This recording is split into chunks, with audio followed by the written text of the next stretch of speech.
السلام علیکم ورحمۃ اللہ وبرکاتہ نحمدہ ونصلی علی رسولہ الکریم اما بعد فاعوذ باللہ من الشیطان الرجیم بسم اللہ الرحمن الرحیم۔ الحمدللہ، اللہ تعالیٰ کا شکر و احسان ہے۔ اللہ تعالیٰ کی توفیق سے نیا پارہ ہم شروع کر رہے ہیں اور نیا سورہ ہے، 28واں پارہ ہے، اور اس پارے میں ہم دیکھیں گے 9 سورے ہیں۔ تو سب سے پہلا سورہ اس پارے میں سورۃ المجادلہ ہے۔ تو اس میں ہم دیکھتے ہیں یہ مدنی سورہ ہے، اس میں 22 آیات ہیں اور 3 رکوع ہیں، اور ہم دیکھتے ہیں پہلی آیت میں اس کا شان نزول ہے، اور پھر آیت نمبر 2 اور 4 میں ہم دیکھتے ہیں زہار کیا ہے اور اس کے لیے کیا کفارہ ہے، اور پھر آیت نمبر 5 سے 7 میں دین کے دشمنوں کا انجام اور اللہ تعالیٰ کا علم مخلوق کا احاطہ کیے ہوئے ہیں۔ پھر آیت نمبر 8 سے 10 میں ہم دیکھیں گے یہودیوں کی شرارتوں کا ذکر ہے، اور پھر سرگوشی کے آداب کہ اگر سرگوشی کرنا ہو تو اس کے آداب کیا ہے، اور بہت ہی پیاری آیت نمبر 11 میں آداب مجلس ہے، اگر مجلس میں ہو تو کس طرح کے ہمارے مینرز ہونے چاہیے، آداب ہونے چاہیے، اور پھر علم اور اہل علم کی بھی فضیلت ہے، اور پھر آیت 12 اور 13 میں رسول سے بات کرنے سے قبل صدقے کا حکم ہے۔ تو یہ کیوں اس طرح کا حکم آیا کہ بات اگر کرنا ہو رسول سے تو پہلے صدقہ دیں پھر بات کریں، وہ بھی ہم انشاءاللہ دیکھیں گے، اور پھر آیت 14 سے لے کے 19 تک منافقین کا ذکر ہے، اور پھر آیت 20 سے 22 میں ہم دیکھیں گے اس میں مخالفین کی ذلت اور اللہ تعالیٰ اور اس کے رسول صلی اللہ علیہ وسلم کا غلبہ، اور خاص طور پہ مومن کافروں سے دوستی نہ رکھیں۔ تو دوستیوں کے بھی بارے میں بتایا کہ مومن آخر دوستیاں کن سے کرے۔ تو انشاءاللہ ہم یہ تمام چیزیں اس سورے میں سیکھیں گے۔ تو پہلی آیت سے ہم شروع کرتے ہیں۔ قد سمع اللہ، تحقیق سن لی اللہ نے، قولا بات، التی اس عورت کی جو تجادلک جھگڑا کر رہی تھی آپ سے، فی زوجہا اپنے خاوند کے بارے میں، وتشتکی اور وہ شکایت کر رہی تھی، الی اللہ اللہ کی طرف، واللہ جبکہ اللہ تعالی یسمع سن رہا تھا، تحاورکما گفتگو تم دونوں کی، ان اللہ بلا شبہ اللہ سمیع خوب سننے والا ہے، بصیر خوب دیکھنے والا ہے۔ تو یہاں فرمایا کہ اے نبی، یقیناً اللہ نے اس عورت کی بات سن لی جو اپنے خاوند کے متعلق آپ سے جھگڑ رہی تھی، اور وہ اللہ کی طرف شکایت کر رہی تھی، اور اللہ تم دونوں کی گفتگو سن رہا تھا، بے شک اللہ تعالیٰ خوب سننے والا اور خوب دیکھنے والا ہے۔ تو حضرت عائشہ رضی اللہ تعالیٰ عنہ فرماتی ہیں، انہوں نے فرمایا سب تعریف اس اللہ کے لیے ہے جس کے کان تمام آوازوں کو خوب سنتے ہیں۔ اور یہ عورت جب رسول صلی اللہ علیہ وسلم کے پاس آئی، آپ سے بحث کر رہی تھی، آپ کے ساتھ جھگڑ رہی تھی، آپ سے گفتگو کر رہی تھی، اور عائشہ رضی اللہ تعالیٰ عنہ فرماتی ہیں میں گھر کے کونے میں موجود تھی لیکن میں سن نہیں رہی تھی کہ وہ کیا کہہ رہی ہے۔ تو اس وقت اللہ تعالیٰ نے ان آیات کو نازل فرمایا۔ اور دوسری روایت میں حضرت عائشہ رضی اللہ تعالیٰ عنہ بیان کرتی ہیں کہ بابرکت ہے وہ ذات جس کے کان ہر چیز کو خوب سنتے ہیں۔ میں خوالہ بن ثعلبہ رضی اللہ تعالیٰ عنہ کی بات کو سن رہی تھی، گو ان کی بات کا کچھ حصہ میں نہیں سن سکی تھی۔ وہ اپنے شوہر کی رسول صلی اللہ علیہ وسلم کے پاس شکایت کرتے ہوئے کہہ رہی تھی، یا رسول اللہ، میرے ساتھ جوانی کی زندگی کو بسر کیا، میرے بطن سے اس کے بچے پیدا ہوئے، اور اب جب کہ میری عمر زیادہ ہو گئی ہے اور اولاد کا سلسلہ بھی ختم ہو گیا ہے تو اس نے مجھ سے زہار کر لیا ہے۔ اور پھر کہنے لگی، اے اللہ، میں تیرے حضور اپنی التجا پیش کرتی ہوں، تجھ سے فریاد کرتی ہوں۔ حضرت عائشہ رضی اللہ تعالیٰ عنہ بیان کرتی ہیں کہ ابھی خوالہ وہیں پر موجود تھی کہ جبریل علیہ السلام یہ آیات لے کر نازل ہوئے۔ حضرت خوالہ رضی اللہ تعالیٰ عنہ کے ہسبینڈ اوس بن صامت انہوں نے زہار کر لیا تھا. یعنی زہار کا مطلب یہ ہے کہ بیوی سے اس طرح کہہ دینا، یعنی بیوی سے اس طرح کہنا کہ انتی علیہ کا ظہر امی، یعنی تو مجھ پر میری ماں کی پیٹھ کی طرح ہے. اور یہ اس طرح زمانے جاہلیت میں اس طرح ہوا کرتا تھا. یعنی زہار کو طلاق سمجھا جاتا تھا. اگر کوئی شوہر اپنی بیوی کو اس طرح کہہ دے کہ تم میری ماں کی پیٹھ کی طرح ہو، تو یعنی اس کو طلاق سمجھا جاتا تھا. تو حضرت خولہ رضی اللہ تعالیٰ عنہ سخت پریشان ہوئی. اس وقت تک اس کے بارے میں کوئی خاص احکام بھی نازل نہیں ہوئے تھے کہ واقعی اس کو طلاق سمجھا جائے گا کہ نہیں. اس لیے وہ نبی صلی اللہ علیہ وسلم کے پاس آئی اور آپ صلی اللہ علیہ وسلم سے بحث کر رہی تھی، تکرار کر رہی تھی. یعنی وہ اپنا مسئلہ بتا رہی تھی تاکہ کوئی حل اس کا نکل آئے. وہ فریادیں کر رہی تھی اللہ تعالیٰ سے کہ کوئی اس کا حل تو نکلے.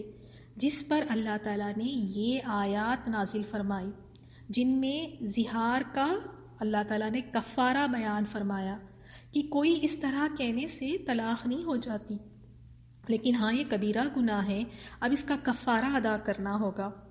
تو دیکھیں عائشہ رضی اللہ تعالیٰ عنہ کیا فرماتی ہیں کہ میں وہیں پر تھی اور یہ باتیں سن رہی تھی. یہ رسول صلی اللہ علیہ وسلم سے مجادلہ کرتی تھی، اپنے خاوند کی شکایت کر رہی تھی اور میں اس کی باتیں نہیں سنتی تھی. لیکن آسمان پر، ساتوں آسمان پر اللہ تعالیٰ نے اس کی بات سن لی.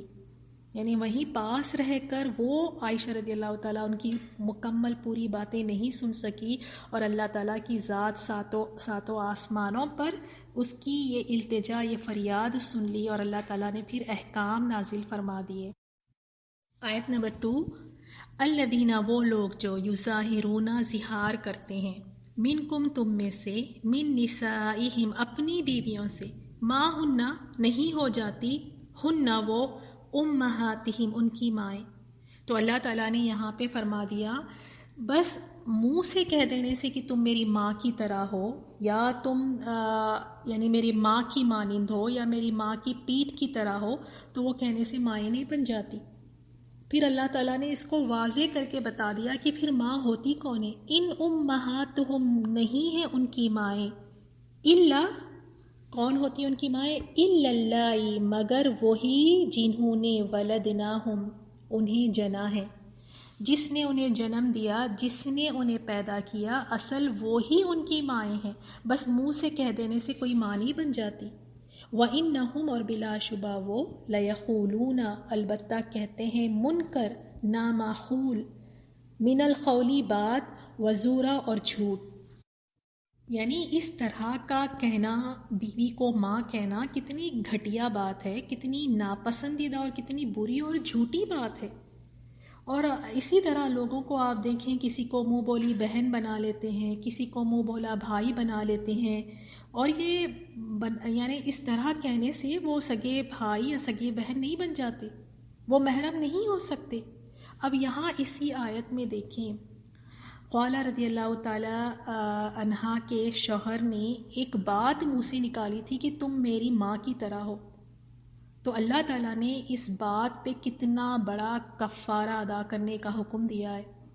کبھی کبھار منہ سے باتیں ایسی نکال دیتے ہیں، اس کو اتنا سیریسلی نہیں لیتے، لیکن اللہ تعالیٰ کے یہاں اس کی بڑی اہمیت ہوتی ہے. تو اس وقت جہالت میں، یعنی زمانے جاہلیت میں، یہ اس کو طلاق سمجھا جاتا تھا. تو فرما دیا کہ نہیں، یہ طلاق تو نہیں ہے، ہاں لیکن یہ کبیرہ گناہ ہے. اب اس گناہ سے نکلنے کے لیے کفارہ ادا کرنا ہوگا. وَإِنَّ اللَّهَ، اور بے شک اللہ تعالیٰ، لَعَفُوٌ، البتہ بہت معاف کرنے والا ہے، غفور، نہایت بخشنے والا ہے. نیکسٹ آیت ہے آیت نمبر 3، وَالَّذِينَ، اور وہ لوگ جو، یظاہرون، زہار کرے، من نسائہم، اپنی بیویوں سے، ثم، پھر، یعودون، وہ رجوع کر لے، لما، اس سے جو، قالو، انہوں نے کہا. اب یعنی جو لوگ زہار کر چکے ہیں، زہار کر بیٹھے ہیں اپنی بیویوں سے، اب پھر وہ رجوع کرنا چاہتے ہیں، یعنی وہ پھر ہم بستری کرنا چاہتے ہیں، تعلق کو پھر سے وہ جوڑنا چاہتے ہیں، ہم بستری کرنا چاہتے ہیں. تو اس کے لیے پھر کیا فرمایا کہ اب وہ کیا کریں گے، کیونکہ اتنا بڑا کبیرہ گناہ ہے یہ، تو اب اس پہ کیا کریں گے، فتحریرو تو آزاد کرنا ہے، رقبتن ایک گردن، من قبلی اس سے پہلے، این یتماسا کہ وہ ایک دوسرے کو ہاتھ لگائے۔ اگر اب رشتہ قائم کرنا ہے، اگر ایک دوسرے کو یعنی چھونا ہے، یعنی ہم بستری کرنا ہے، تعلق قائم کرنا ہے، تو اس سے پہلے کفارہ کیا ادا کرنا ہوگا؟ ایک غلام کو، ایک گردن کو آزاد کرنا ہوگا۔ اگر اس کی استطاعت نہیں ہے تو پھر دوسرا بھی اس کا آپشن بتایا گیا ہے۔ تو سب سے پہلی چیز کہ وہ اب ایک گردن آزاد کرے، ایک غلام کو آزاد کرے۔ ذالکم یہ حکم توعدون نصیحت کیے جاتے ہو تم بھی اس کے ساتھ، واللہ اور اللہ تعالیٰ بما اس کے ساتھ جو تعملون تم عمل کرتے ہو خبیر خوب خبردار ہے۔ تو اب اگر تم رشتہ قائم کرنا چاہتے ہو، تعلق قائم کرنا چاہتے ہو، تو سب سے پہلی چیز کیا کرنا ہے کہ اب غلام آزاد کرے۔ اب اگر اس کی استطاعت نہیں ہے، اب اتنا مال نہیں ہے کہ ایک غلام کو آزاد کیا جائے، تو پھر دوسرے نمبر پہ کیا ہے؟ فمل تو پھر جو شخص لم نہیں یجد پائے، یعنی اگر غلام نہیں پائے، اس کی استطاعت نہیں رکھتا یا غلام اویلیبل ہے ہی نہیں، تو اب کیا کرے؟ فصیام تو روزے رکھنے ہیں، شہرینی 2 مہینوں کے، متتابعین لگاتار، کنٹینیوس 2 مہینے کے روزے رکھنے ہیں، من قبلی اس سے پہلے، ان کے یتماسا کہ وہ ایک دوسرے کو ہاتھ لگائے۔ تو اب دوسری کیا ہے؟ اگر غلام نہیں آزاد کر سکتے تو اب 2 مہینے کے لگاتار روزے رکھنے، اگر بیچ میں ایک بھی روزہ چھٹا تو پھر سے دوبارہ 2 مہینے کے شروع سے روزے رکھنے ہوں گے۔ تو کنٹینیوس لگاتار 2 مہینے روزے رکھنے، اور جب تک تعلق قائم نہیں کر سکتے، جب تک یہ کفارہ ادا نہ ہو جائے۔ اگر اب کوئی بیمار ہے یا پھر اتنے زیادہ ضعیف ہے، جیسے یہاں پہ خولہ رضی اللہ تعالیٰ عنہ کے شوہر ضعیف تھے، بوڑھے تھے، تو اب ان میں استطاعت نہیں تھی، تو جس میں استطاعت نہیں ہے کہ 2 مہینے کے روزے رکھ سکے بیماری یا ضعیفی کی وجہ سے، تو تیسرا اسٹیپ کیا ہے ان کے لیے؟ فرمایا کہ اگر یہ نہیں کر سکتے تو ٹھیک ہے، فمن لم یستطع تو پھر جو شخص یہ استطاعت نہ رکھے، فاطعام تو کھانا کھلانا ہے، 60 مسکین تو 60 مسکینوں کو کھانا کھلانا ہے۔ تو الگ الگ 60 مسکینوں کو کھانا کھلائیں یا ایک مسکین کو 60 دنوں کا غلہ دیں، تو دونوں بھی صورتیں جائز ہیں، دونوں بھی طرح سے۔ اصل چیز ہے کہ 60 مسکینوں کو کھانا کھلائے، چاہے وہ ایک ہی دن میں کھلا دیں یا 60 دن کر کے کھلائیں، لیکن جب تک کفارہ ادا نہ ہو وہ تعلق قائم نہیں کر سکتے۔ تو سب سے پہلے غلام، وہ نہیں استطاعت رکھے یا نہیں غلام ہے، تو دوسرے نمبر پر روزے، اگر روزے کی استطاعت ہے تو پھر روزے رکھنے پڑیں گے، لیکن استطاعت نہیں ہے بیمار یا ضعیفی کی وجہ سے، تو پھر 60 مسکینوں کو کھانا کھلانے کا حکم ہے۔ ذالک یہ حکم لتؤمنوا اس لیے کہ تم ایمان لاؤ، باللہ اللہ پر، ورسولہ اور اس کے رسولوں پر، یعنی اللہ اور اس کے رسول کے ساتھ ان پر تم ایمان لاؤ۔ وَتِلْكَ حدود اللہ اور یہ اللہ کی حدود ہیں، حدیں ہیں، اللہ تعالیٰ کی بنائی ہوئی باؤنڈریز ہے۔ وَلِلْكَافِرِينَ اور کافروں کے لیے عذاب علیم، اللہ تعالیٰ نے کافروں کے لیے عذاب بہت دردناک رکھا ہے۔ تو یہاں پہ فرما دیا گیا کہ انہیں کفارہ ادا کرنا ہے، اور پھر یہ اس لیے تاکہ وہ ایمان لائے اللہ اور رسول پر، حالانکہ یہ ایمان والے ہی ہے، خولہ رضی اللہ تعالیٰ عنہ اور ان کے شوہر دونوں ایمان والے ہی تھے، پھر کیوں کہا گیا کہ یہ کفارہ ادا کرنا، یہ حکم اس لیے کہ تم ایمان لاؤ اللہ اور اس کے رسول کے ساتھ، یعنی یقینی ایمان لاؤ، اللہ اور رسول کی فرما برداری کرو، جو حدود اللہ نے لگائی ہیں اس کو توڑ کر ان کی پرواہ نہیں کرنا، یہ ایک عملی کفر ہے۔ تو پکا ایمان لے آؤ، فرما برداری کرو اللہ اور اس کے رسول کی، اور یہ حدیں باؤنڈریز ہے جو اللہ نے لگائی ہیں، اللہ کی بنائی ہوئی حدود ہے، اس کو کراس نہیں کرنا چاہیے، اس سے تجاوز نہیں کرنا چاہیے۔ اور اللہ تعالیٰ نے کتنے سارے حدود لگائے ہیں نکاح کے معاملے میں، طلاق کے معاملے میں، اور ہم اتنے جاہل ہیں، اتنے لا علم ہیں، اتنے لاپرواہ ہیں کہ کئی اللہ تعالیٰ کی لگائی ہوئی حدود کو توڑ دیتے ہیں اور اس کی ہمیں فکر تک نہیں ہوتی۔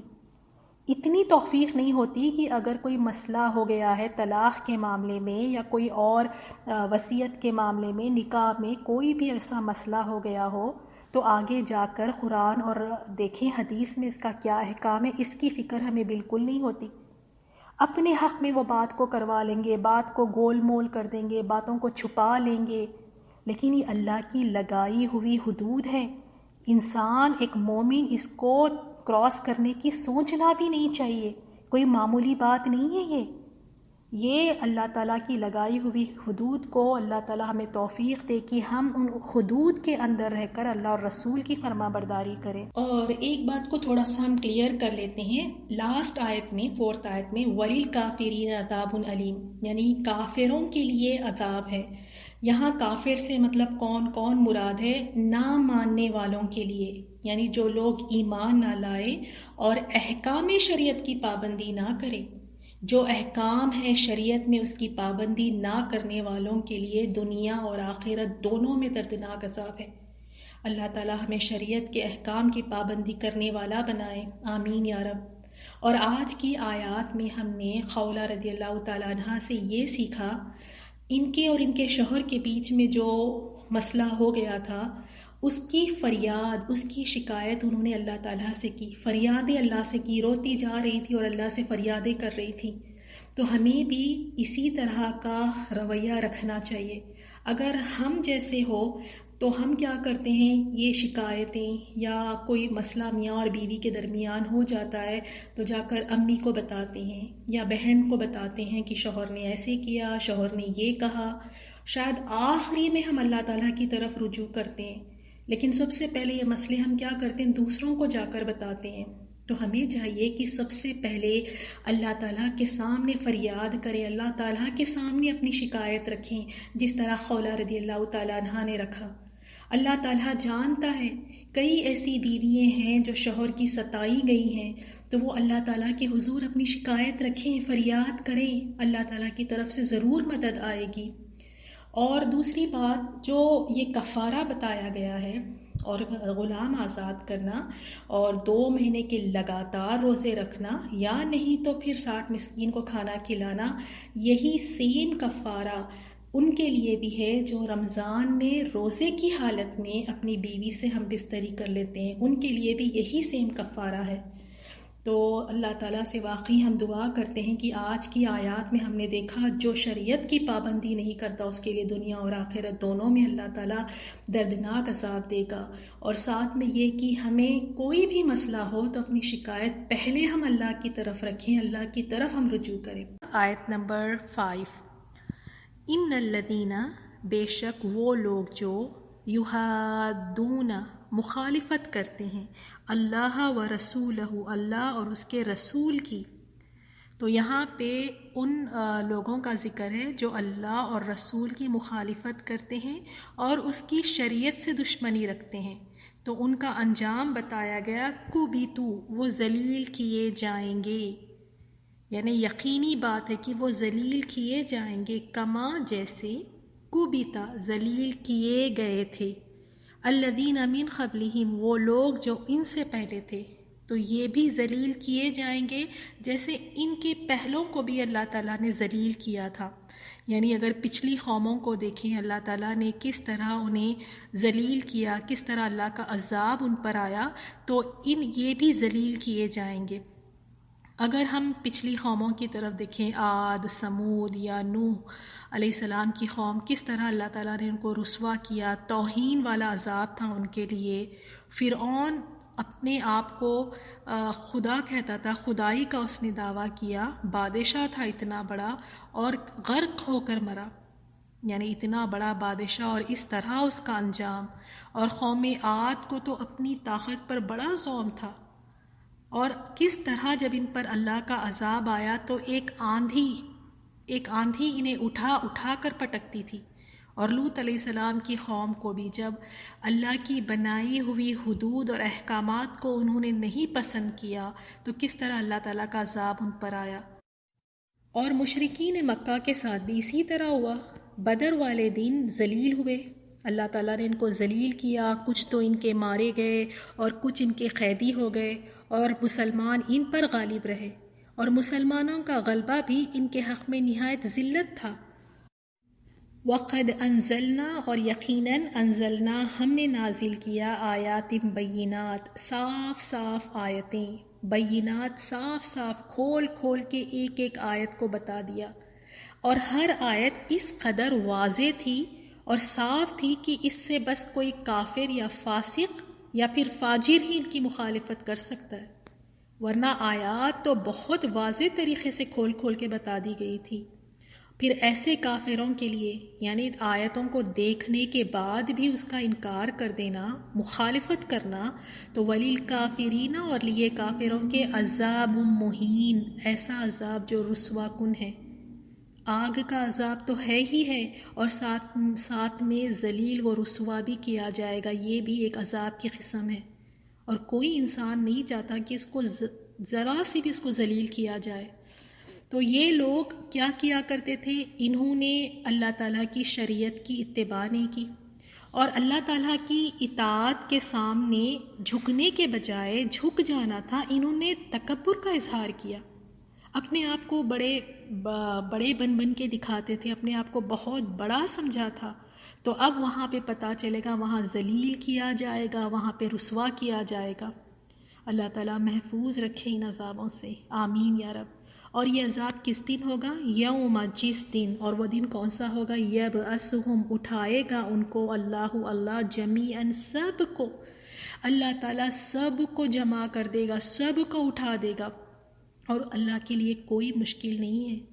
تمام پچھلے اور اگلے سب لوگوں کو ایک ساتھ ایک میدان میں جمع فرما دے گا، کوئی اس دن مسنگ نہیں ہوگا، کوئی کہیں چھپ نہیں سکے گا، کوئی پیچھے نہیں رہ جائے گا، ہر کسی کو وہاں پہ جمع کر دیا جائے گا۔ اللہ تعالیٰ اس دن کی رسوائیوں سے محفوظ رکھے۔ فَيُنَبِّئُهُم، پھر وہ خبر دے گا، بما، اس کی جو عملوا، انہوں نے عمل کیا۔ اور اس دن جب جمع کر دیے جائیں گے سب لوگوں کو وہاں پہ ایک ساتھ، تو وہ کیا کرے گا وہاں پہ؟ تو وہ جو کام کرتے رہے ہیں، جو کچھ انہوں نے کیا ہے، ان کو بتائے گا، یعنی اچھے کام کیے ہیں، برے کام کیے ہیں، چھوٹے کام، بڑے کام، جو بھی عمل کیے ہیں زندگی میں، دنیا کی زندگی میں، وہ سب ان کو خبر دے گا، وہ سب ان کو بتائے گا۔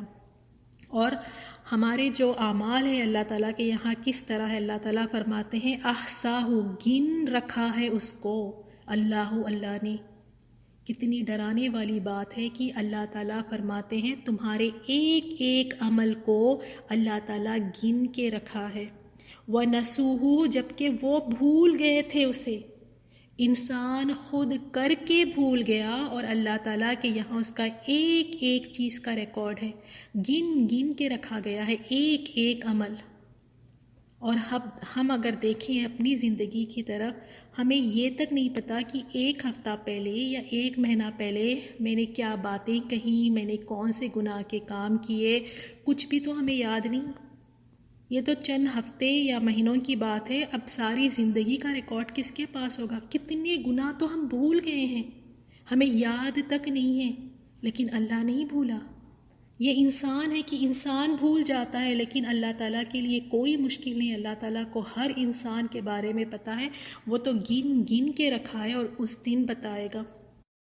ہمیں کہاں یاد ہے کہ ہم نے کتنی نمازیں چھوڑی ہیں؟ بالکل ہمیں یاد نہیں ہے۔ کتنی ہم نے اپنی زندگی میں غیبتیں کی ہے، کتنوں کا ہم نے دل دکھایا ہے، کتنوں پر ہم نے ظلم کیا ہے، زیادتی کی ہے، اپنی خود کی اولاد کے ساتھ ہم نے کتنی زیادتی اور ناانصافیاں کی ہیں، ہمیں کہاں یاد ہے؟ ہمیں کوئی چیزیں یاد ہی نہیں رہتی۔ شوہر کے خلاف پتہ نہیں کتنی کام ان کی بغیر اجازت کے کیے ہیں، کتنی چیزوں میں شوہر کو دھوکے میں رکھے ہیں، کہاں یاد ہے؟ کہاں یاد ہے کہ کتنی مرتبہ بھائی اور بھابھی کے بیچ میں نااتفاقیاں پیدا کی، کتنی دفعے ننند کے خلاف کوئی سازشیں کی ہے، کتنی عبادتوں میں کوتاہیاں کی ہے، کہاں ہمیں یاد ہے؟ ہمیں یاد نہیں ہے، لیکن اللہ تعالیٰ کو سب اس کا علم ہے، اللہ تعالیٰ سب گن گن کے رکھا ہے۔ سورہ کہف میں بھی آیت نمبر 49 میں آتا ہے، جب مجرموں کے سامنے جب وہ اپنی کتاب کو دیکھیں گے تو ان کی حسرت ہوگی اور وہ کتاب کو دیکھ کے پکاریں گے، کہیں گے کہ یا ویلتنا، کہیں گے کہ ہائے ہماری خرابی، ما لی ھذا الکتاب، یہ کیسی کتاب ہے جس نے کوئی چھوٹا یا بڑا کوئی چیز باقی نہ رکھا۔ اس کتاب میں ایک ایک چیز لکھی جا رہی ہے، فرشتے موجود ہیں، ہم سو جاتے ہیں، ہم بریک لے لیتے ہیں، لیکن فرشتے جو ہمارے ساتھ ہیں، جو لکھ رہے ہیں، ان کو کبھی چھٹی نہیں ملتی، وہ تو بس ایک ایک چیز ہماری نوٹ کر رہے ہیں۔ واللہ، اور اللہ، علی کل شیء، ہر چیز پر شہید، شاہد ہے، اور اللہ تعالیٰ ہر چیز سے واقف ہے، اس کے علم میں ہر چیز ہے۔ اور ہم اپنی زندگی میں کتنے معاملات میں کتنی مرتبہ ہم ہر چیز کو ایزی لے لیتے ہیں اور کہتے ہیں کہ چھوٹی سی تو بات ہے نا، کچھ نہیں ہوتا۔ ہماری نظر میں ایک چھوٹا سا گناہ یا کوئی چھوٹا سا عمل، ہم اس کو کوئی اہمیت ہی نہیں دیتے، لیکن یہ گن گن کے وہاں پہ رکھا جا رہا ہے، یہ ریکارڈ میں لکھا جا رہا ہے۔ اور اسی لیے اس دن جب یہ چیزیں سامنے آئیں گی، قیامت والے دن میدان حشر میں، ایک ایک بات ہماری، ایک ایک چیز جب کھول کے سامنے رکھی جائے گی، انسان تو حیران رہ جائے گا۔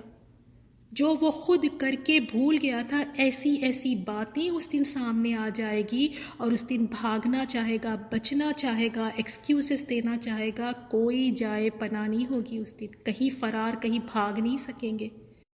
اللہ تعالیٰ اس دن کی رسوائیوں سے محفوظ رکھیں، اور اللہ تعالیٰ ہمیں توفیق دے کہ ہم اپنی کتاب کو، اپنے نام اعمال کو اس قدر خوبصورت بنائیں کہ جس دن یہ پیش کی جائے گی اللہ تعالیٰ کے سامنے، جب یہ پیش کی جائے گی تو اس دن ہمیں کوئی شرمندگی نہ محسوس ہو۔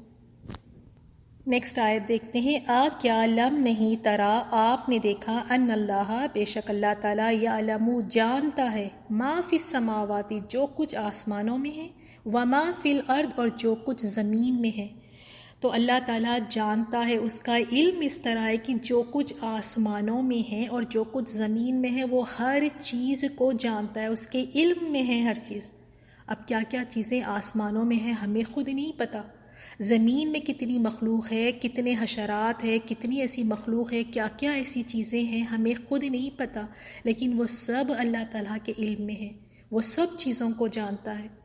اور سورہ مجادلہ میں ہم دیکھیں گے ہر آیت میں اللہ تعالیٰ کا نام آیا ہے، ہر آیت میں اللہ تعالیٰ کا ذکر ہے۔ ما یکونو، نہیں ہوتی، من نجوا، کوئی نجوا، کوئی سرگوشی، ثلاثتن، تین آدمیوں کی، الا، مگر ہوا، وہ، رابعہم، ان کا چوتھا ہوتا ہے۔ یعنی اگر کوئی تین مل کر سرگوشیاں کر رہے ہیں، کوئی ایسی باتیں کر رہے ہیں سیکریٹلی، بس تین ہی ہے، اور انہیں لگتا ہے کہ وہاں کوئی دوسرا سننے والا نہیں ہے، بس یہ تین ہے، لیکن ان کے ساتھ چوتھا اللہ ہوتا ہے۔ ولا خمسطن، اور نہ پانچ آدمیوں کی، الا، مگر ہوا، وہ، سادسہم، ان کا چھٹا ہوتا ہے۔ اگر کوئی پانچ مل کر سرگوشیاں کر رہے ہیں اور ان کا چھٹا اللہ تعالیٰ ہوتا ہے، انہیں لگتا ہے شاید ان کی سرگوشیاں، ان کی کانا پھوسی، ان کی خسر پھسر، ان کی سیکریٹ بات کوئی اور نہیں سن رہا ہے، لیکن اس کا، اگر وہ پانچ ہے تو اس کا چھٹا اللہ تعالیٰ ہوتا ہے۔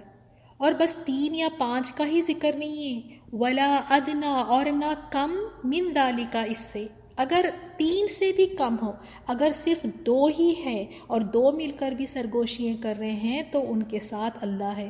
ولا اکثر، اور نہ زیادہ، الا، مگر ہوا، وہ، معہم، ان کے ساتھ ہوتا ہے۔ اگر پانچ سے زیادہ ہے، 6 ہے، 7 ہے، 8 ہے، 20 ہے، 100 ہے، کتنے بھی ہیں، کوئی بھی رقم لا لیں آپ، اگر یہ سب مل کر بھی سرگوشیاں کر رہے ہیں تو ان کے ساتھ اللہ تعالیٰ ہے۔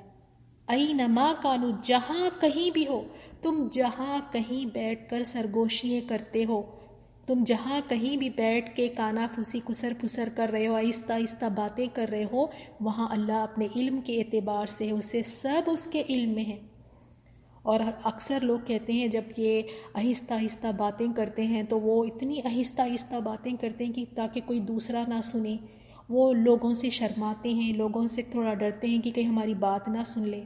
اور اس وقت پہ اللہ یاد نہیں آتا کہ اللہ تو ساتھ ہے، لوگوں سے بچ سکتے ہیں، لوگوں سے ہمیں شرم آتی ہے، اور لیکن اللہ سے ہمیں حیا نہیں آتی۔